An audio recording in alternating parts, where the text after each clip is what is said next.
I'm not what happened to me. I'm what I choose to become. That's something that Carl Jung said. Somebody actually sent the quote on Facebook on the feed where I posted a question, and I posted on two different feeds. On one of the feeds, I had like 150 responses, and another one I had over 200. So apparently, it's a good question that I had asked, and it was the question I posted was, "How do you let go of the past?" So many people had so many different ways to talk about that. One of the things that I wonder is, like, why are we so attached to our past? Why is this past of ours, when we were 5 years old, 7 years old, 12 years old, all these things that happened to us? Why are we so attached, and why is it so hard to let go of those experiences that we had? And how do we get a fresh start from nothing? Our past certainly informs us. It certainly tells us, where we've come from. And I know there's things in my past that I'm trying to break free of. But why does it have such a strong hold? That's what I wonder. As humans, they say we're subject to relive the past until we can powerfully move beyond it. And the next step is to become who we ourselves wish to be. And so we're going to talk about that. I have three amazing guests, Brryan J.R. Jackson, Brenda Adelman, and Jeff Klubeck. And we're gonna jump on in it and start talking about letting go of the past. Hey guys, how you doing? Well, Doing great. Hey, Yeah, so I just want to jump into it because you guys have so much to say, and I really want to hear Brryan's story, and I want to hear Brenda's story. So, Brenda, why don't we start with you? Tell us your story, and because it's about letting go of the past. How do we break through the stuff? yeah, wow. Letting go of the past was really, really important for me because until I did not have, well, I was depressed. I did not really have a space for the future and for love and for curiosity and for creativity. In 1995, my father, who I adored, definitely was daddy's little girl growing up, shot and killed my mother, who was my best friend, my quirky best friend. And then within a month moved in with and then married my aunt, my mother's sister. And that loss and that shock to he shot and killed her, that loss and that shock to my system after getting through that, there's a lot of people that will jump on the bandwagon and be like, he's horrible. He's, just hate him. And I would vacillate between love and hate and being in the past. And it was in coming present, like The Power of Now from Eckhart Tolle really helped me, but getting present and being like, well, and taking responsibility and saying, do I have to hold on to this hatred to stay strong, to set a healthy boundary? And, I was able to I made the decision to take him to court for wrongful death after I got out of prison, but it was in my forgiving him, which was the definition, letting go of the resentment, letting go of how I held him in my body, that I freed myself. So That's wonderful. Yeah, I totally acknowledge you for that. Let's do Brryan. Brryan, talk about your life and what you were up against, what you faced, what we're gonna dive into so in today. 1996, around that time, my father was sent to prison because when I was 11 months old, he intentionally injected me with the HIV virus, hoping I would die off and he wouldn't have to pay child support. We didn't find out until 1996 in that time when I went from being this playful, happy, energetic 5-year-old to this bloated, feverish, sick kid.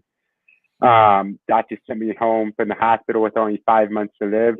But my dad's now serving a license in prison for that. I've went through a lot of bullying, a lot of people saying, hey, we don't want you here because you're the HIV positive kid, all this stuff. And I just felt like a fish out of water in this world.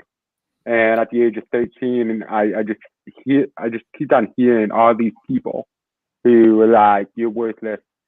There's nothing for you. You're a monster, over and over again. And so at 13, I had 3 knives in front of me. I asked myself, which one can cut deeper? And this voice called me to my Bible, and I opened it up, and I said, it said, why so downcast, oh my soul, put your hope in God. And that word hope stuck out to me. And it was 2003, so I couldn't just go Google that, because we had dial-up internet. However, I started a pursuit for hope.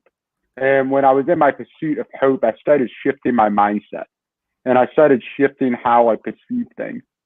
And then when my health was taking turns for the worse, that's where I finally realized the only thing that's really probably affecting my health is this bitterness and this baggage that I have that's weighing on me. And I forgave my father. And after I forgave my father, I actually became undetectable, which means that they can detect the virus in my blood. So, Wow. yeah. Wow. That's like a miracle. Is it? I said like one. Jeff, how you It doing? is to me. You're up, my man. Oh, well, I have a hard time, speaking now after hearing those two stories. I don't, the fact that my parents never put me in Little League baseball is not nearly the trauma that I just heard about in both your cases. My goodness, I'm a little tongue-tied, but I will say that what is fresh for me is my lost both my parents in September, and it was the culmination of what was, decades-long adult therapy for me.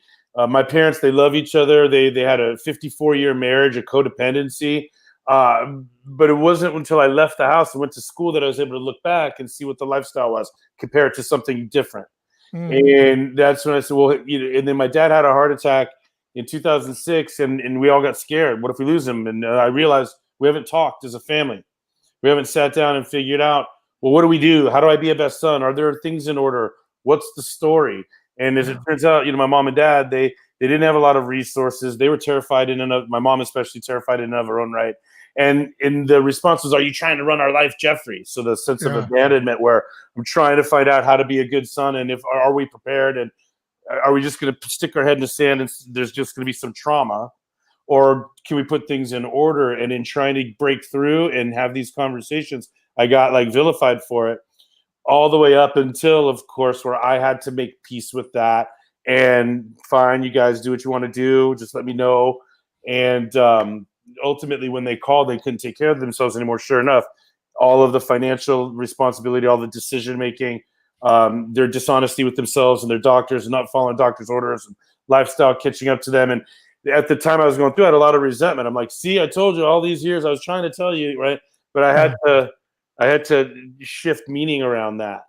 Like unwind it. Like unwind it. Yeah. So, back to my comments on the post, my thing is that to me, I guess maybe it came through in the post where why let go, right? I don't necessarily want to let go. I don't know if it's possible to let go. Brenda, you said something that I want to come back to. And as a matter of fact, Brryan did too. There's an aspect of cellular level storage. There's an aspect of our past that gets stored. I believe, from what I learned as, getting my master's degree in communication, we show up to communication with the totality, all of our past experiences. Everything we've ever experienced is stored in some, anywhere from our brain to the cells in our body, right? Whether it's a chemical that represents an emotion because of the meaning that we made of the event, on and on. We can talk about all of that. But my point is, I'm not sure I believe in letting go. I think that I want to change the meaning. I think forgiveness is a form of changing meaning. So if before, when I thought about my parents' mortality, if I thought unprepared, no discipline, poor decisions, tons of debt, big old mess, right? What I've chosen to look at it instead was they had a beautiful 54-year marriage and they had an agreement, right, to be snipers on top of each other's White House and protect their lifestyles off into the sunset till the wheels fall off. And they kept their bargain. They passed within 3 weeks of each other. So it's getting easier for me, instead of being frustrated with the financial part and the bad medical decisions and the fact they could have lived a longer life and the diet and the exercise, whatever. I could say, you know what? They had a deal. They made an agreement. They kept their agreement. And wow, what an honor to support them in their agreement. That's a healthier vibe for me to see it that way. It doesn't go away. They passed. I can't let you, right? So I wore this shirt tonight. Buddha says, you got to let that shit go. And I just want to say, easy for you to say, Buddha. Yeah. So let me stop you, Jeff. Let me stop you. So what I'm I'm a little bit lost about what you said. So I'm gonna go back to Brryan, and I'm gonna go back to Brenda, and I'm just kind of dissect what you're saying. Yeah. What I noticed about Brenda, you said something, and then Brryan said something. I know Jeff has some notes about that too. So the comment you made was about hate, and what I thought about when you were talking about that, Brenda, is that, like, to me, it's like hate often makes sense. Like, to hate somebody, it often makes sense. Like, we can have agreement about that, and it makes sense to hate people sometimes. Not like I'm not saying hate is a good thing. I'm just saying I can understand hate. I can understand that it can show up at a place. I think hate makes sense. It's the way our body, it's our inner guidance of something wrong here.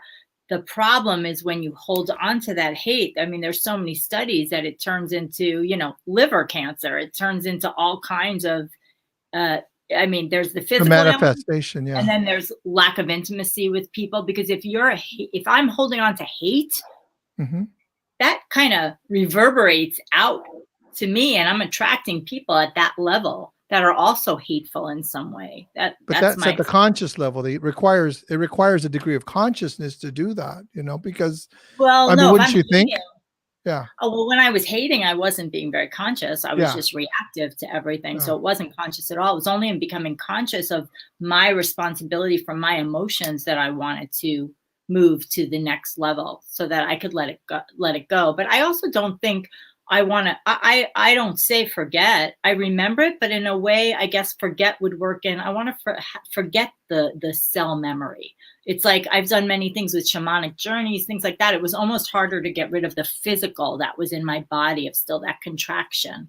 So what Jeff is saying, reframe it, and you're saying, I physically want to let go. There's energy here I want to let go. And well, it's both. It's reframe, and I want to let go of that energy in my body. Yeah. Excellent. You look like you want to say something about that, Jeff. I could just quickly say, like, look, there's belief. A belief is a feeling something's true, right? Yes, sure. Now, we can only focus on one belief at a time. If I'm focused on patience is a virtue, I'm going to behave slow. But if I'm focused on time is money, I'm going to behave quick. And a different belief may serve me well at a different time. Sometimes it's very important for me to think time is money. Other times, it's important for me to think patience is a virtue. But whichever one I'm looking at is going to determine how I feel. And if I'm looking at hate and resentment, my brain, the hypothalamus in my brain, is going to manufacture the chemicals associated with hate and resentment, which are going to get into my nervous system, attack the cells in my body. And if like a key going into a lock, or like the pen, right, or a syringe, if the cells in my body get infused with hate, get infused with resentment, and enough of that, then when they all multiply, now they send a signal up to the brain, say, hey, will you find something to hate? Will you find something to resent? Look for agreement. It's like looking for agreement. And you end up attracting people. You end up attracting people that are going to help you create situations that you can hate and resent, because you do more and more of it. And that's why you don't want to stay there, even though you like. Otherwise, use it as an emotion to inform you, and then move past it. Yeah. Awesome. I love how we're tearing that apart. Brryan, what's your thought about that?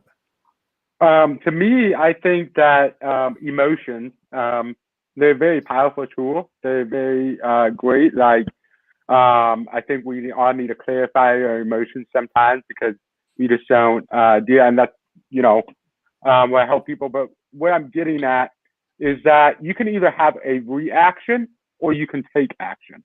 And what I mean by that is there's so many times that we stop in our path and we're crying over the spilt milk, right? And the wise thing to do would just clean up this spilled milk, right? Yeah. But I always say, crying over spilled milk rots the fluid. And so the more that we stay in that and have that emotional reaction, it's creating a being that's not meant for that situation. And so you have to put the practical steps in line to move on. I'd like to ask a question if I can at this point. Yeah, absolutely. Yeah, this is like we're having dinner, man. Where's your? Yeah. What counts as letting go? Okay, let's talk about that. Let's take that apart. If I was able to say, you know what, that person has let go, what am I looking at in order to declare that? How do I know? What's the empirical evidence of somebody having let go of something? Well, here it is. I can answer that because Yeah. I've been teaching this for so long and speaking on this for so Great long. question, Jeff. Great question. My own forgiveness process. It is, I think about my father and I don't go anywhere in my body or God, I just wish, something bad would have happened to him.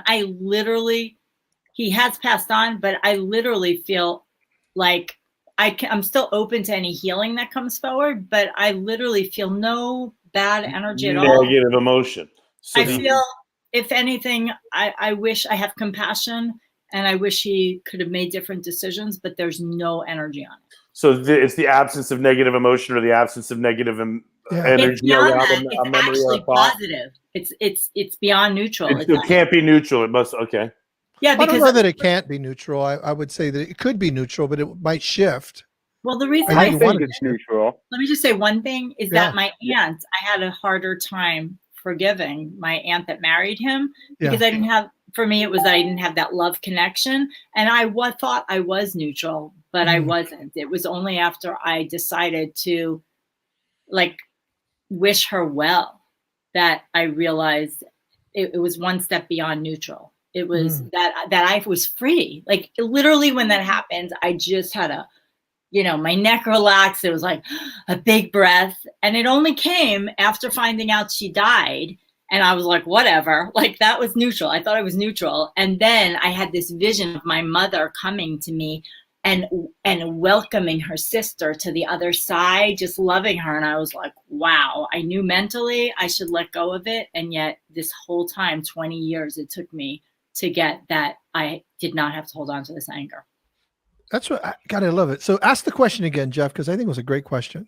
Well, just like what counts as letting go. People, Okay. People take it for granted. People it's like it's funny. By the way, it's funny to me when people say you have to let that go. You have to let that go. Yeah, they give commands or something. But I mean, yeah. well, first of all, cynically, I think anybody that's really eager for somebody else to let somebody go might be guilty of what they're hanging on to. First of all, Yeah, no doubt. you need to let it go. You need to let that go. It's like, That's right. It's easy to say it on this side. right? But then secondly, it's like, it's the funny thing is like, you know what? I'm going to hang on to this, so you need to let go of me letting it go, right? Anyway, but Okay. that's the funny part. So but, let me look at that. Let's look at that question a different way. What are we holding on? Real quick. Brenda, you answered from your perspective. You know from you. When the memory of the thing comes up and you don't have negative energy, you believe or more so when you see positive energy, you let go. But what if right? There's all these people that are saying, you need to let it go, he needs to let it go, she needs to let it go. How does the other recognize when the other has let it go? What counts as letting it go? Let's get to that. Hold on a second, Brenda. I'm going to actually, that's a great question. Will you remember that, Jeff? Yeah. What counts? What counts? Let's step back a second, if you don't mind. And what is holding on? So what, because if we're saying let it go, let's distinguish what holding on is. What is holding on? And go ahead, Bryan. Okay, so what I illustrate is a picture of people. Sorry, not that good. When I illustrate it, I illustrate it to people as it's kind of like driving a car backwards, right? And you just have like either you're focused on the past. It's what you have your focus on. Is your focus on the past, or is it on the future, or is it even a now? Because sometimes we get so focused on the future we forget about now. And so what I ask people is, you're focused on your past or your future? Because if it's focused on your past, you feel like you're driving backwards and you're not even paying attention to what the road is happening, and that's just an accident waiting to happen. Or sometimes, and it's about letting, when we say letting go, to me, that means like having a forgiveness of the situation, grieving well, and not allowing that experience to affect you in a negative way. In the process of grieving, it's not like, oh, you just get over it and you don't grieve about it again. There's still days that I had to take a step back and be like, whoa, that happened to me. And I'm in this situation because that happened to me. Every time I go to a doctor's appointment, I get pissed off. Why? Because I have to go to these doctor appointments every 3 months because of something somebody did to me. But after that, I walk myself through those steps again and say, hey, remember, look how far we came. Look where we are. And I think it's not a measure of just getting, like I said, getting over it.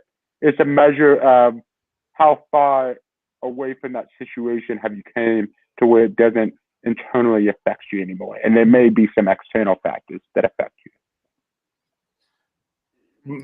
Just to the question, what is hanging on? I think that it's important to introduce this word story. When people are in their day-to-day conversations and they're going about their day-to-day life, subconsciously or otherwise, they make decisions about what they choose to talk up and bring up and talk about, what conversations are already going on that they choose to engage in and give an example from their life about, on and on and on. And so the story, when people initiate conversation or move conversation in the direction of the same story,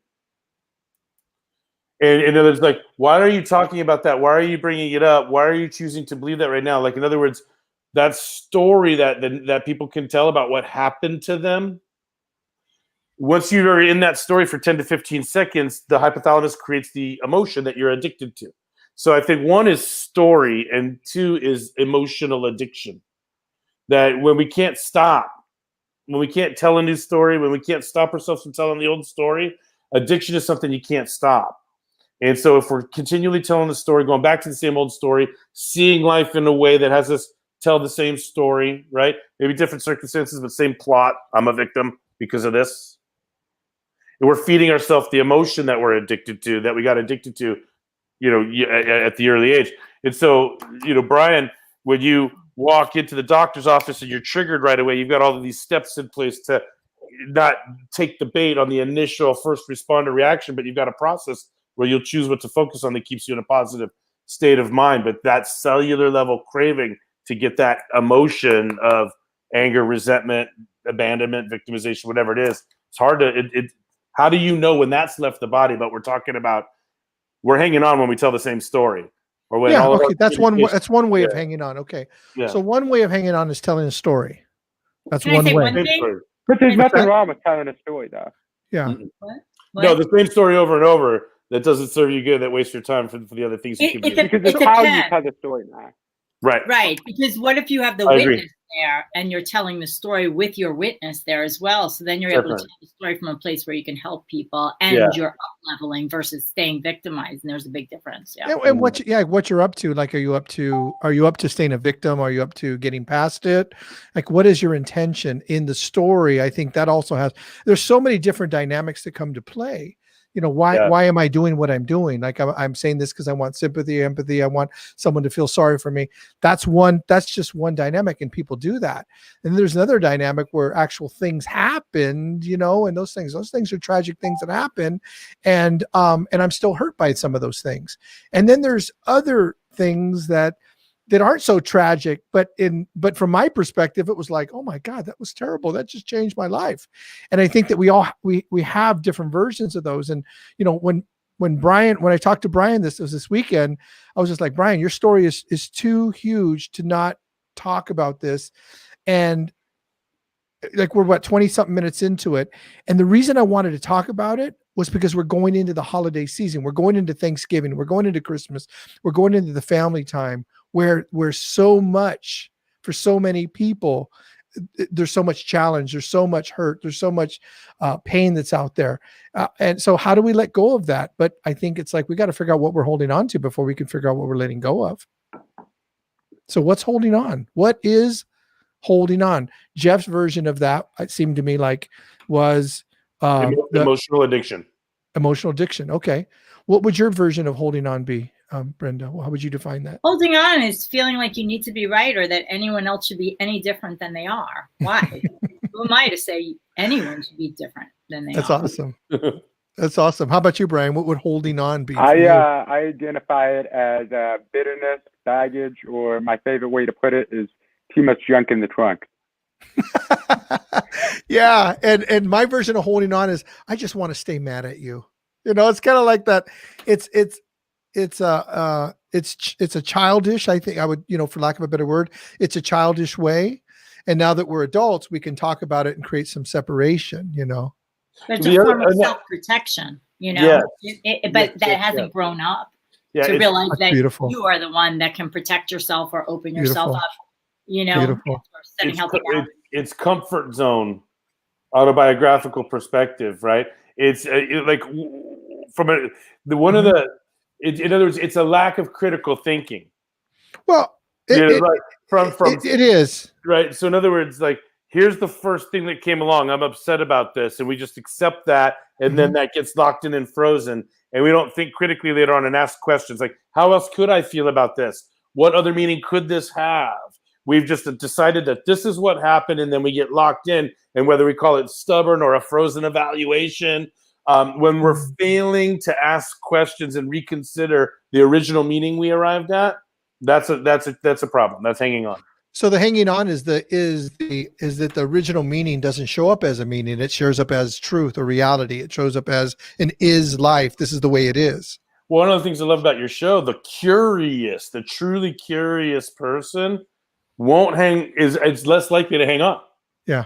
Because at some point they're going to ask the question about, why do I feel this way? Is this serving me? Like Brryan said, hanging on, like there's nothing wrong with telling a story, but if telling that story prevents you from getting an opportunity or sours somebody on wanting to hang out with you, or there's only 24 hours in a day, and so if you're wondering, well, why aren't I more productive? It's like, well, how many times did you tell that story today that gave you that fix of emotion you're addicted to? Yeah.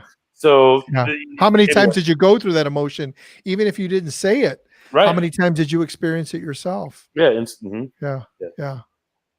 That's okay. So we got what holding on is. Okay. So we've defined that, kind of like we all have our own definition. So now let's talk about what's letting go. What would letting go be? And we kind of started it that way. Let's go back to that. Go ahead, Brryan. Yeah, I'm sure Brenda and I can talk a lot about this. And I think a lot of letting go is forgiveness. Forgiveness isn't only for forgiving another person. Maybe it's forgiving yourself. And through forgiving yourself, like I said earlier, it's also letting go is also about grieving well. It's about lamenting situations. It's about putting those situations where they belong in your past and then realizing where you can actually go.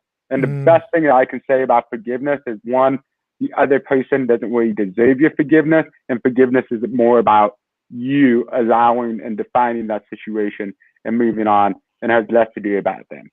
Awesome. And I'm going to ask Jeff, I'm going to ask you a specific question about this. Brenda, why don't you use it? What do you have to say about that? Me. Forgiveness expert. Self-forgiveness is a really important thing, because you wouldn't think, like in my situation, my father murders my mother, that I had to forgive myself, but I had to, because so there's so many layers to it. For me, I had to forgive myself for ever trusting my father. Because when I did, and I realized in the reframe, well, of course I trusted him. He was my dad. When I was able to get to that and not be mad at myself, right? Why couldn't I have stopped this? Then I was able to love myself and make better decisions so that I wasn't withdrawing from the world anymore. I cultivated that relationship with myself by making better decisions, by doing inner child work, by loving myself truly. And then the people that showed up in my life were amazing. And from that place is where I took my dad to court. From wrongful death was from a place of self-honor and self-love versus punishment and anger. Awesome. Thank you for sharing that. So I'm going to say, my version of that is that for me, it was convenience. There was a certain relationship I had with my father, and it was very convenient to keep the energy of that relationship. It's very, very convenient for me. And I could, and I don't like being a victim, but I was a victim. But I did, like Jeff was saying, is like, there's like, I don't think he said this, but it kind of sounded to me like there's a degree of comfort in that. There's a degree of comfort in being a victim. There's a degree of comfort of being upset with somebody. What happened to me was nowhere near what happened with you, Brenda, or with you, Brryan. For me, it seemed to be just as heavy in my body, though. It just seemed to be like, it seemed to carry the weight of everything. And, Jeff had mentioned he'd used the word traumatic earlier. For me, it was traumatic what happened. And it weighed for me as heavy as that could weigh. It weighed for me. Yeah, and I feel like it stays in the body and in the brain. So that's why it's so important to do some kind of process to let that go, and that addiction to that comfort. And I remember when there was letting go, I remember I was trying to negotiate with myself how I would let it go. You know, like I'm going to let it go I'm going to let it go this way. I'm going to hold on to this because I need to remember. And You know, it's a journey. Because he's an asshole, you know. So I'm going to at least remember that much. You know what I mean? Well, and it's a journey, you know, Yeah. like it's layers and layers and years, and it can be. Yeah. Yeah. Yeah. Or you have to have those stepping stones, because mine came from a conviction, a spiritual conviction that, like, I was, reading the Bible, and says, I can't forgive you, all these things about forgiveness. And I was like, oh, okay, I started forgiving people. I forgive my sister because she, called me a weird name.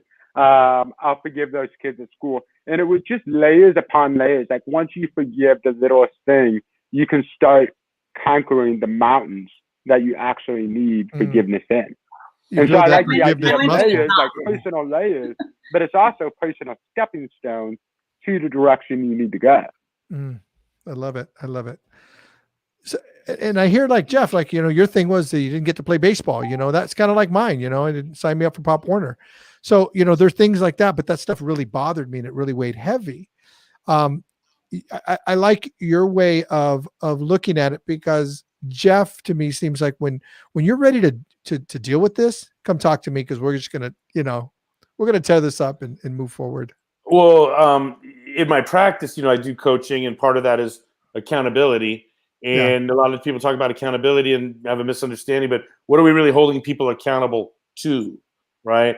And so the idea is, like, wherever you want to go in life, you're going to have a hard time getting there if you're holding on to something that, okay. Yeah. So the idea, one notion of this idea of letting go is where I've made the meaning of this past situation that isn't preventing me from moving forward. So my coaching is rooted in people's personal, professional, and spiritual growth. So if you're holding on in a way that prevents your growth, we need to intervene and we need to make a new meaning. I'd reference I love it. I'd reference Viktor Frankl and Man's Search for Meaning, right?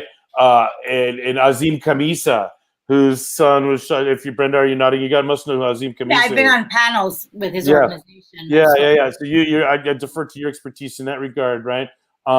The idea that what I want to focus on is, letting go is the cliche. Resolution becomes this thing that we give up on within the first 28 days, but we were resolute. Like, sometimes the meanings of things get diluted in cultural use. So my point is, when we say let go of something, what does that really mean to let go? For me, I don't think we get rid of anything. We always have the memory. We'll always be able to remember. But what we let go of is what it meant, the meaning we made of it. And awesome. When and forgiveness, I think, is a path to a new meaning, where the thing is still in my life, but when I think about it, it means something different than it meant before. And Viktor Frankl argues in his book, he promotes logotherapy, that nobody, not even a Nazi, right, could take away our ability to decide what something means. Now, if I'm too lazy to take responsibility for my life, then I just might keep deciding this means victimization. So I would introduce this concept of 100% self-responsibility. It's easy to say, hard to achieve. But but the person that takes 100% responsibility for everything in their life has let go of a disabling meaning of anything in the past. Pain mandatory, suffering optional. Awesome. Let's go. Let's take a break real quick and just acknowledge some of the people that are here. I'm gonna throw up some of the things that people have said throughout the day. Actually, I'm gonna throw this one first. Look at this one right here. This is the best one right here. Jeff Klubeck is the best coach on the planet, man. I love it. I can't do that. Oh, thank you, Tatiana. That's wonderful. So I want to thank Robert. Thanks for coming and hanging out with us. Robert Yates, Sherry McQueen. She said hello to some of us. She said, what did she say? Hello, Bryan. She said hello to all of us. Crystal Davis said hello. Said beautiful stories. Ruben Loring is amazing guy. He's a boxer, ex-SEAL. Has got a lot of amazing stories. There's Sherry McQueen again and Ellen Tripp. Yep, you have to treat it as a book chapter and call it back, read, then close it once again. And absolutely. You know what topic really interests me? I mean, what we're talking about, that get over it thing, let go when other people say it to you, or you say it to someone else. Oh, it's the worst thing you can say, I believe. It certainly is pushing. It certainly is pushing. You get over it. When somebody passes away, you're like, oh, this too shall pass. I just want to punch those people in the face. Like if you said that to me at my mom's funeral, like knock on wood, I would punch you in the face. Well, what do you say to somebody who's grieving? You just need to ask them where they're at right now. So what I want to ask, where do you want to go? Maybe that's more important. Where do you want to go? I agree with that 100%. And that's appropriate. That's a really great question. Yeah. What do you do with people that are in that victim story for years and you really want them to get over it? The way I am in my life, I don't have many people like that in my life. Right. I can't. I'm repelled by it. But then I feel like I'm cold sometimes because if someone's in there for years and years and years, and it's of course because I recognize I was that for years and years and years, and I don't see like anything, like any up leveling there. I mean, well, how do you guys deal with that? Like I offer them 2 complimentary coaching sessions if they want to deal with that. Like, hey, are you going to tell the same story? If it's someone personal in your life, or like a family member, like you had with your family. Again, I stay curious. Like, hey, do you just want to tell me the story so you give yourself a hit of whatever emotion you're addicted to, or are you telling me because you think I can help you grow past this? And he's more of a drill sergeant. Jeff is more of a drill sergeant, you know? Yeah, well, I'm just not afraid. Get over yourself. I'm going to say it a different way. Well, no, I'm not afraid to confront.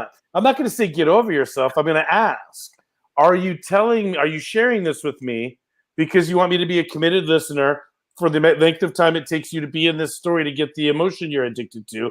Or are you telling me because you think I can help you with this? And if you want me to, that's a whole different thing. Yeah. And if you want me to help you with this, then I suggest we contextualize the arrangement so that it's beyond just interpersonal conversation storytelling, and we put it in a structured intervention process. But I got to find out, because I'm a friend in that relationship also, and it's a give and take over how we divide the time. Yeah, I just wonder, because there are people in my life that are like that, and it's like, well, do you just say, okay, I'll just listen to the same story again? How do you do that? I guess I'm for me, it's hard. It's nails on the chalkboard. Sometimes I'll say, is this the story about when you blankety blankety blank? Try to find a way to let them know that you know the story. Yeah. And then get curious. It's you know, are you telling me this again because you can't stop yourself from telling me? Yeah, that's confronting. That's good. Or are you telling me because you think I can help you and you want the help? Yeah. I think that's a very neutral. Otherwise, I say a question can land. You can say the same question one way to 5 different people, and it's going to land for everybody a completely different way. Right. Or a different way. And that's why staying curious is like you look and see how it lands, and you maybe change your approach, you know, and it may be that the person is not interested in doing anything more than, you know, throwing the story around. Yeah. And there's a lot of people that are that way. You got to try, right? If there's a saying, if you're not leading your peer group or being led by your peer group, you might need to leave your peer group. Yes. And so if somebody is unwilling to have a relationship or family. Well, absolutely. If somebody's unwilling to have a relationship with you that is anything other than you sit and listen every time I want to tell my story, maybe that goes to acquaintance instead of friendship, etc. You know? Yeah, it becomes, you know, codependent as well. Carlos Phoenix says, I usually say, this seems to be a repeat. Can I help you get off the song? Well, to be a little bit vulnerable, I was there. I used to tell the same story over and over again in Little League. Because I used to ride my bike and watch my friends play, and I was kind of traumatized that I didn't get to play, and why don't I get to play? And I missed out, and I never had an opportunity, and I think I could have been good. And now I get my son into Little League, and I don't want him to miss out on any opportunities. So the rabid nature of not getting to, now I'm vibrating that way when I'm around the other parents, and the other parents are like, whoa, whoa, whoa. Yeah. And I'm carrying this story like I'm being left out, and why didn't my son make All-Stars? And they're like, Jeff, let it go, let it go. And I'm like, you let go of me letting it go, because my son's going to kick your son's ass next year. And, you know, and like guilty. Yeah, I know. We're all guilty. I love it. They'll be like, I am so triggered. But I think for me, what happens is I notice my triggers sooner and sooner, and I try to manage it so that I'm not in those situations. I love And it. Yeah. I get back to center quicker. I mean, life's going to give you enough to be triggered on. Life is going to figure it out and figure out places that you didn't think about putting upset in. It's just going to do that for you.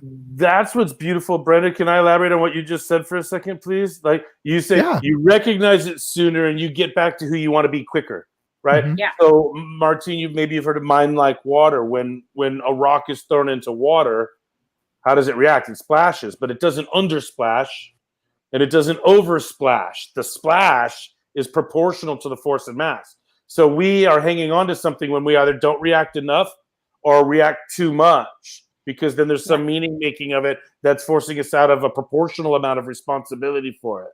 So when we have character disorder or neuroses around it, that means that it means something for us other than just our spiritual growth or whatever. So mind like water. When something can happen in my life, I can think about my parents without being triggered one way or another, just interact and return to calm. That's when I believe I've let things go. Yeah. Yeah. That's good. That's good. So you can see, you're looking for a manifestation where you can say, this is the evidence of that. And I can see that this is let it go. It's awareness too, Brenda. Is really, I think it's really important. You have to be aware of the negative mood, emotion that's holding you back, that represents holding on to it. You have to be aware of that. And if you see it, come on, then back to what Brryan said, then you need to have predetermined steps you are going to take to get off of that and into a different mode of thinking to move on. And the more you do that, you're conditioned, so you get better at it, quicker at it. You recognize quicker and you implement quicker, etc. And then it gets easier and easier. Hopefully. And you have to be really committed to doing the work. A lot of people, I feel, maybe have not been exposed to this, and that you really are in more control than you think you are of your triggers. Can I ask a question? Interesting. Can I ask you a question? This is what I think is, I try to be cutesy and funny and phrasey, like wordsmith my way to getting people to think. Let me ask, I've said before, and tell me if you agree. The trouble with forgiveness is that it requires a guilty verdict. Right. Well, if you go to the next step, there's nothing that needs to be forgiven, but I feel like it's a pointer, like words are pointers. Right. Like, isn't it what, because like, as the daughter, you didn't want to render dad guilty. So you're stuck there, right? It's dad, right? Yeah. So in order to forgive, you have to say, you know what? Yeah, you're guilty of this. And that you don't have, in other words, back to what Brryan was saying, you don't have to forgive the person. You got to forgive yourself, or the person doesn't have to know that you forgave them. It's an inside job. Yeah. But still inside, you have to say, this person is guilty of this. And you are right, because the biggest, really right on, because that biggest conflict I had, my biggest level of depression, I would say, was when I was vacillating between he's guilty, he's not guilty, he's guilty, he's not guilty. When I finally was like, he is guilty, I was able to deal with that. Then you could forgive. You couldn't forgive him until the guilty verdict comes down. Yeah, and people are always doing that because you're trying to make it like the person didn't cheat, they didn't do this, they didn't do that. It's like, no, actually see it for what it is. And then, in the bigger scheme of things, nothing's right or wrong. But, that's and then that's when the forgiveness of the judgment comes into play. You actually look and you notice that you're maybe being judgmental, that you're being critical, and then you look and you say, but you actually have to get to that place of anger completely before, like, that was what happened for me when 2 years of the University of Santa Monica, then, agape, and then finally an anger workshop. Then I'm like, I am angry. I finally got to it. And then I was able to clear it. Because I had the whole growing up of, you have to be nice, you have to be kind, you shouldn't have these hateful thoughts, but it was really in the expression of the anger in a healthy way that I was able to heal. So we got about 7 more minutes, and then so the question I have, well, what was the trigger that caused you to say, I'm going to look at it a different way? So, we have what happened, right? And then we have what we're holding on to, and then we have what we want to let go of. And we're only letting go of something to get something out of it. Like, there's a payoff. I don't think we're just walking down, well, I'm letting go of that thing. No, there's a payoff. Like, I looked at my life and I said, you know what, being angry with my father, the cost of that is my own self-expression. The cost of that is how I react to people. The cost of that is how I'm doing business. The cost of that is holding on some of the words and some of the own personal feelings I have about myself and my own judgments. So it was in service to myself where I started to let go. So those were my triggers. I looked and said, this doesn't serve me anymore, and who I want to be, the greatest version of myself. This is just doesn't serve me. But prior to that, it served me fine. It served me fine. But then and so. Did it serve Yeah, you no, fine? absolutely. It served me fine. I wasn't, what the negative effect was on me wasn't big enough that I was worried about it. Like, it was like, I was okay with that because of the resentment and the anger that I had was big enough. That was a bigger thing, and it was a bigger trophy than the other thing. And go ahead, Jeff. Thanks. One thing, anger is an automatic response to feeling unsure or insignificant. Interesting. Yeah. So when we're angry, at least we're sure we're angry, and it can serve a purpose. But like Brenda was saying earlier in the conversation, too much of that becomes what I'm offering now. When we recognize our behavior to be either just unproductive, like, damn, I'm not achieving, I'm not getting anything done, or worse yet, destructive. Yeah. So how did you come up with that? Like, so I suggest that you came up with that because enough. I need to change meaning around this. Exactly. So now it's a belief of yours, and now you can easily talk about it. So what happened that you decided to go from just being a regular kid to shifting and thinking that way now? What was the trigger? To me, it's when you engage in a behavior. Not when you. I'm talking about not you. I'm talking about you, Jeff. Me. Like, what was yours? Yeah. Ask me again. I'm not sure I understand this. What was the trigger? Because what you just said is very, very wise. It's very, very wise. I'm interested in what was the trigger. Did you see something in yourself and said, "Yeah, I'm going to stop thinking this way. I'm going to shift the way I think"? What was that? Yeah. God, like, I'm searching my memory bank for something recent. But like, generally speaking, when I raise my voice at my children in disproportion to what they've done. Sure. And you said, it's like, I ended up having, I remember earlier in January, I ended up having to apologize. My daughter had done something and I was concerned, but what I was giving her wasn't what she had done. It was all this other stuff. You follow? And so you learned disproportion. You learned disproportion. It's like I got humbled. I got embarrassed by my behavior. Was it from your growing up, that something that was unhealed from that triggered you to act like that? Let's just say it's cumulative, right? Okay. Like there was, I was in a dispute that had all of the vibrational patterns of ancestry and other stuff. Okay, sure. Without getting too far into it, right? That's another episode. It was very surface and transactional in the moment, but it had the vibration. Like, basically, and you try to keep level head to move through it transactionally. Meanwhile, the emotion of it all, and then there's a straw that breaks the camel's back, and next thing you know, there's this sweet, innocent little 12-year-old girl that's getting yelled at, and she's just looking at me with this face, and I just started crying, and I held her, and I apologized, and I'm like, all right, I am so committed to never doing that again that I have to figure out how to make a different meaning of this situation. I love it. Thank you. Yeah, that's great. That's great. So it could be, so you're on the other side of that. That's brilliant. Thank you. Thanks for being so vulnerable. When we are triggered over something, like, I always know if I'm more angry than the moment calls for, that it's about something in the past. Yeah. I think that a lot of people are, and the reason I wanted to say this specifically, I'm asked Brryan and Brenda to say what theirs was, is because I think a lot of people that reach out to me, that say different things to me, they're looking for what that trigger is. Like, what is that? Almost like permission to go, I'm going to look for a different result. I'm going to look for a different behavior. Well, they can look at the energy and then they can trace back when they felt that way before and what was the incident before that. And they could actually go back to the first time they felt like that or the last time, and then it heals moving forward. Wonderful. So what was yours? What was your trigger? Actually, point, the thing that the thing that was really profound for me. So when I went to the University of Santa Monica, is I went on stage. They did an exercise with the muscle testing. I had never been, I didn't know about muscle testing. And they were like, okay, think about, someone you love. And I was so strong. And then they're like, okay, who do you hate? And my aunts came up and my hands went down. And it was the first moment when I realized anger wasn't making me stronger. It was making me weak. Wow. And that changed everything for me. And that's where I just started doing everything I could to release that anger from me. That's beautiful. Thank you. How about you, Brryan?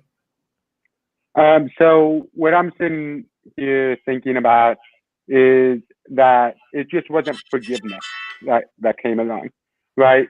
I got curious, and I started asking myself different questions. And so here's what I want all viewers to know. There is nothing that you have gone through that is, I'm trying to be compassionate towards people here. Basically what I'm saying is you are not defined by your circumstances. You get to be defined by where you're going. And I would just encourage everybody who has been through something traumatic, who has been through something, or you even just having a bad day, ask better questions. Because in my story, I was asking questions like, why is this happening to me? What can I get out of this? But then I realized it's why not me? I'm given this story so I can inspire the world, because it's my ethical duty to inspire people to get them motivated. In hopes to get them motivated. I can't motivate anybody, but it's in hopes to get them motivated. Sure. And then the why is this? It's just asking better questions. So it's not why is this happening to me? It's not what I can get. And you know what? I realized life's not about what you can get. It's about what you can give. And I saw that the grass isn't greener on the other side of the fence. It's greener where you water. It's greener where you put in work. It's greener where you ask more questions, where you get curious. And so it went from those two negative questions to two more positive questions. Why not me? What can I give out of it? And then from there, it's always, what can I do next? Not in a negative way, like I'm depreciating what's going on now, but it's like, okay, we hit the 100-pound mark when we're in the gym, right? What's it going to take to get to 200? We talked about this on the call the other day, like you're kind of flexing, and we use our story and we use our path no longer as this weight that's weighing us down. It's a weight that we can carry and we can wear with pride. And we can say it doesn't define us. But look, I wear it like a lion's head, like Hercules wears the lion's head, like we conquer that stuff. Yeah. Because we are conquerors and we are worthy of that. I love the got goosebumps. I love this beautiful. I love the rock bottom analogy, right? The bottom of the swimming pool, right? So let's say if you're if it's 12 feet deep, but you're floating around at 6 or 7 feet, and I'm at the bottom, and we both want to get to the top. Who's going to get there quicker? I am, because I've got the bottom to push off of. Push off of, yeah. Well, you got to go start from zero and generate your own momentum and go. So there's the irony, right? Like you said, this weight is either going to be the albatross that keeps you from moving forward, or it's going to be the solid, stable, concrete, heavy foundation that you're going to press off of and go. I love that frame. As long as you're focused on where you're headed, it's hard to hold on to stuff that'll keep you from getting there. It really was the getting rid of why me to, okay, now that this happened, how can I thrive? It is changing the questions too. I love it. Guys, we got to wrap up. This was beautiful. I mean, you get such great gems. Thank you very, very much. So let's wrap up by just letting people know how they can get a hold of you and what you do. So this is your chance to, I'd like to know, let people know what you're up to. And I'll start with Clue. Tell people what you're up to and how they can get a hold of you and all that fun stuff. Yeah, thanks. I coach, I consult, I teach, I train. I believe soft skills make strong leaders, teams, organizations. So soft skill training, one-on-one executive coaching, public speaking. And I've written a self-published book called Get a Clue in 52 that I came out with last year. And we're working on the second edition of it, but it's a great book. And I read one tip from that book every night on Facebook. Every Sunday night on Facebook, I read one tip from the book and invite casual conversation. So I'm very easy to find. And thanks for having me on, Martin. I love you, brother. You got it. Thank you. And I highly recommend Jeff Klubeck. The way he puts things together and the way he's able to sort stuff out and pull stuff out it's really profound. I love the way his brain works. Highly recommend if you get in contact with him, following him. He's got a class he does on Sunday nights. Is that almost over? Yeah, I created a Facebook group called Get a Clue in 52. Yeah, there's about 500-600 people in there. And I started in January. Every Sunday night at 8 p.m., I go on and I read one tip from the book, and then I pivot. So people join via Zoom if you want to interact with me live, but then it live streams into Facebook. The book's available on Amazon if you want to get yourself a copy. And Really and good. It's a really great lot of evening. fun. Yeah, it's a really Yeah, great evening. yeah. Jeff does a great job. Thank you. How about Brenda? How about tell us what you're up to, girl? Okay, well, I teach, well, I'm a coach and a speaker, and I teach on forgiveness, and I also teach healing through story. Tell yours. I'm always running those classes, and I have a course called, I'm an online course creator too, so I have a course called Phoenix Rising.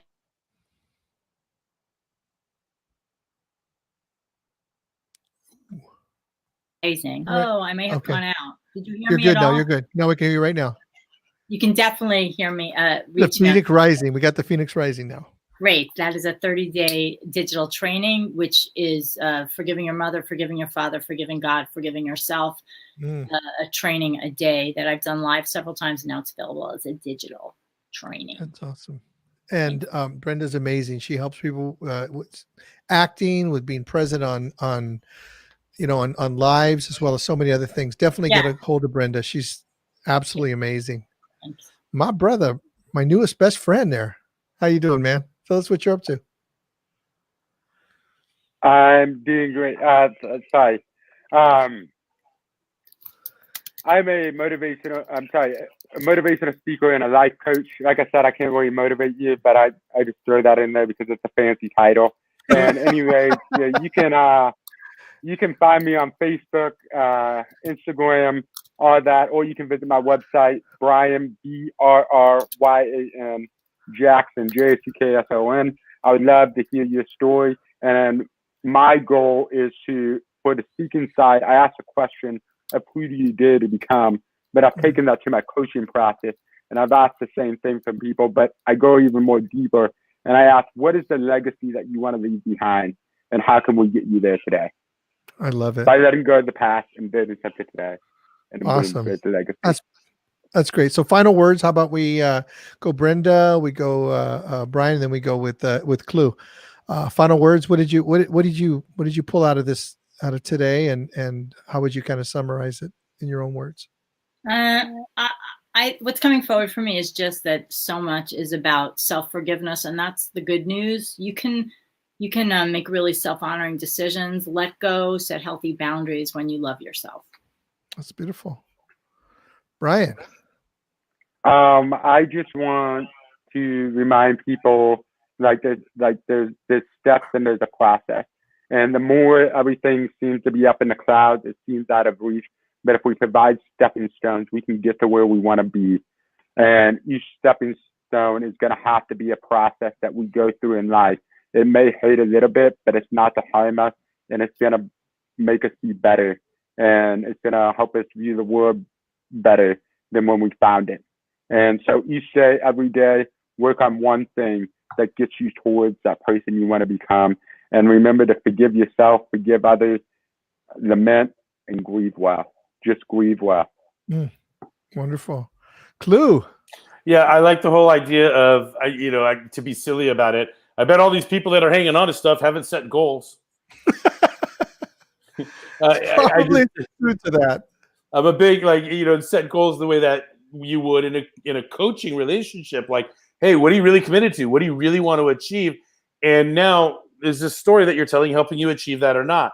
So I'm a big fan of what Brryan's putting out there. As long as you know where you're headed and you get clear on where you want to go, now you can look back and make a meaning of this thing that helps you get there rather than looking back and using it as an excuse for you not going. I love it. I want to thank all three of you guys for hanging out with me for an hour. What you guys brought was just brilliant, beautiful. And I want to wish you guys all a happy holiday season. And I love all you guys. Love you too, man. Thanks for having me. Good night, everyone.